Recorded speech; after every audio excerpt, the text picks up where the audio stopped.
Bonjour mes chers enfants, ça va, vous allez bien? J'espère que vous êtes en bonne santé. Bonsoir et bienvenue à nos chers abonnés. Et bien sûr, si vous êtes des nouveaux visiteurs, n'oubliez pas de s'abonner à ma chaîne et cliquez sur la petite cloche pour avoir mes nouveautés.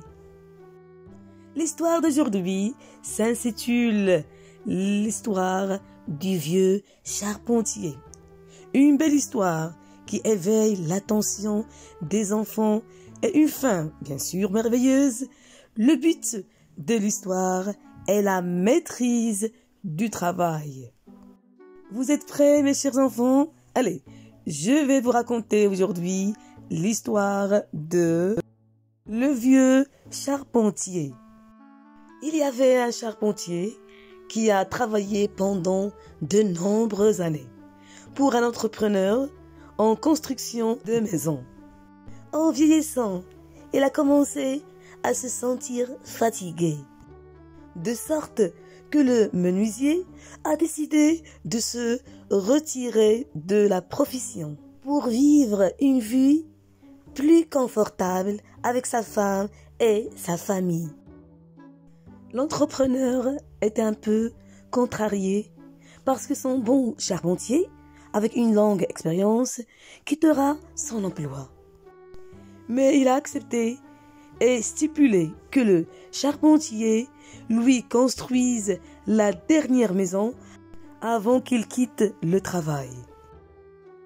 Il a eu recours à un travail bâclé et à des matériaux de qualité inférieure pour construire la dernière maison de sa carrière. C'est une façon malheureuse de terminer sa carrière. Lorsque le charpentier a terminé la maison et que l'entrepreneur est venu la vérifier, il a regardé autour de la maison et juste avant de quitter, elle a remis la clé de la porte devant le charpentier et lui dit: « C'est ta maison, mon cadeau pour toi. » Waouh, ce fut une grande surprise pour le charpentier.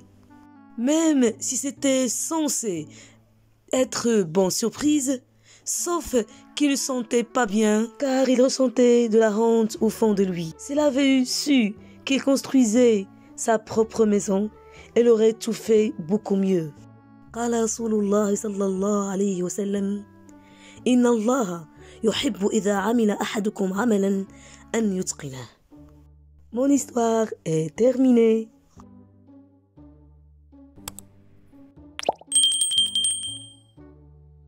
Et bien sûr, comme toujours, maintenant je vais vous raconter une deuxième histoire. L'histoire de la betterave géante. Il était une fois deux frères. L'un d'eux est aisé et l'autre est pauvre. Elle n'a que sa subsistance quotidienne. Un jour, le pauvre frère décida de travailler dans l'agriculture sur un petit lopin de terre qu'il avait hérité de son père. Peut-être que son état s'améliorera et que la pauvreté s'éloignera de lui. L'homme a labouré sa terre et planté des graines de betterave.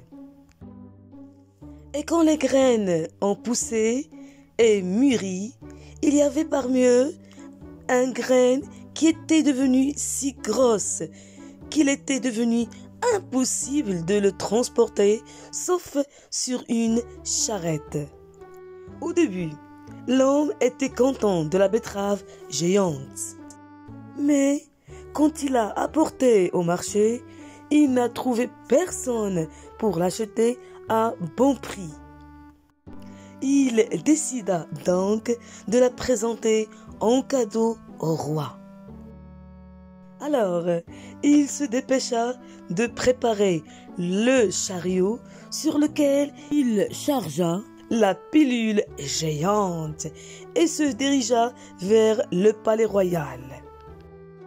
Et quand le roi la vit, il fut étonné de sa grande taille.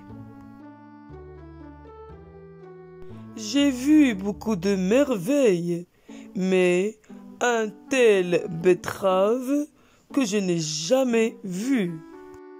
Quel genre de graine a été semé qui a produit un tel géant? Monsieur, je ne suis qu'un simple agriculteur, travaillant sur un petit lopin de terre que j'avais hérité de mon père. Quant à la betterave, elle a poussé dans mon pays par pur hasard. Le roi a sympathisé avec le pauvre fermier et lui a ordonné de peser un grain de betterave en or. Et il est devenu l'un des riches. Et quand le frère riche apprit comment une betterave avait enrichi son frère pauvre, il a décidé de présenter un cadeau précieux d'or et de chevaux au roi, afin qu'il puisse lui accorder le cadeau et devenir plus riche. Quand le roi a vu le cadeau, elle a dit: « Votre cadeau est merveilleux et je ne trouve rien à vous donner en échange.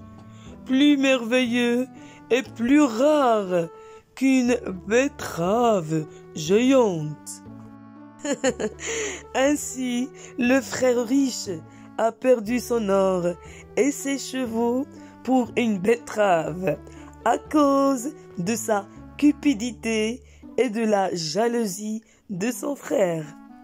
Histoire terminée. À bientôt, à la prochaine vidéo.